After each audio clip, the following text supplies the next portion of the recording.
change, that everything will always change. Hi guys, I'm here with my friend Monica. Hi. And today we're going to talk to you about being Korean Americans in Korea.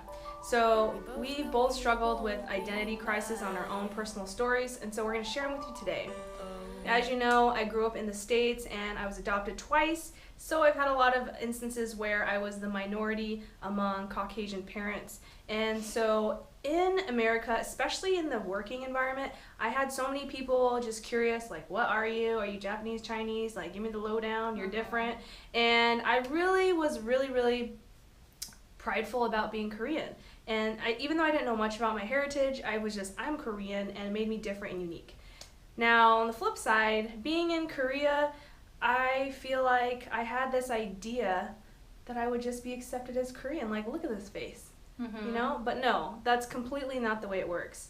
So I've struggled trying to be accepted as Korean, and I realize now, being here almost a year, that that will never happen.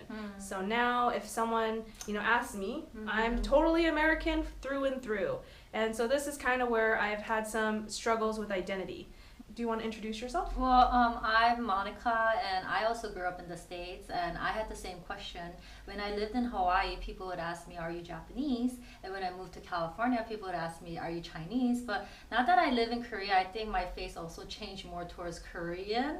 So when I go back to the States, they automatically ask me, so you're Korean, are you Korean? Wow. So that changed for me, but I guess as far as identity-wise, there is somewhat of a crisis for me as well. Even though I do speak Korean, it is easier to be Korean American in Korea speaking Korean. At the same time, because I have the Korean look, they have different expectation from me. What I want to emphasize is that when we look at ourselves, we see this image of being Korean, and we want to be Korean in Korea. Absolutely, yeah. And we want to be accepted as purely Korean. At the same time, you know that that's very difficult because we can't really give that, Koreanness sometimes. There's another like Americanness inside of ourselves that even though we want to kind of adapt to what they expect, we can't provide that. Sure. So you have multiple identities where you have the American identity, you have the Korean identity, you have the Korean American identity, but you have the foreigner identity as well as a foreigner in Korea. At the same time, you still have this face of a Korean woman. I want to kind of represent myself as Korean, but also as American in a way. But it's very difficult because I have this Korean face, and I tell you, like, I did not look this Korean in the past.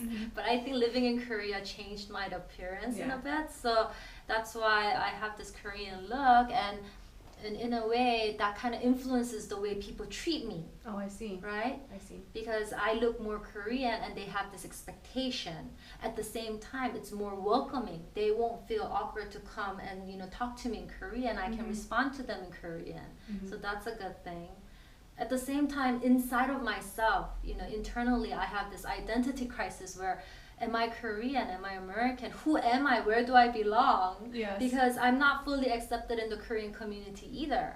At the same time, I'm not fully accepted in the foreigners, community. Yeah, I see. And I had a friend in the past who told me, like, you're right in the middle of everyone, where you're not really American, but you're not Korean, you're just right in the middle. And I'm like thinking, oh my gosh, that's so true, because some Koreans, I think, some Korean Americans who do come to Korea tend to be either more Koreanized or more Americanized. Right. Somewhere. And, on in the between. spectrum. And I think that's better because then you know where you stand. Oh, I see. But in my case, I can kind of go in between, and I can stand in the Korean side and I can stand in the American side. At the same time, like, it's like I don't know where I fit in anymore. Different than Monica, I definitely think that you probably know that I'm definitely on the American side only, and I tried to venture into the Korean side, but really realized that that's just not going to happen anyway. I think that's where we have a difference, but I really think it's great to kind of to share with you is that if you come to Korea, you might be faced with some of these things, but I think one of the best ways to try to cope with it is to have a really good set of friends. That way you can kind of just, work on it and share your experiences, and I definitely think that's helped overcome some of the problems or some of the identity issues that I was facing. Maybe I can add here that I had a tough too, honestly, for the past years.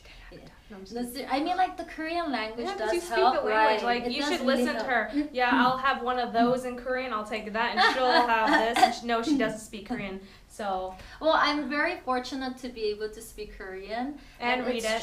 It's true that it's easier, of course. Right. At the same time, the Korean expectation or the Korean culture, even in that sense, I have culture shocks. In Korea, I met so many different people that I know I'm supposed to be here.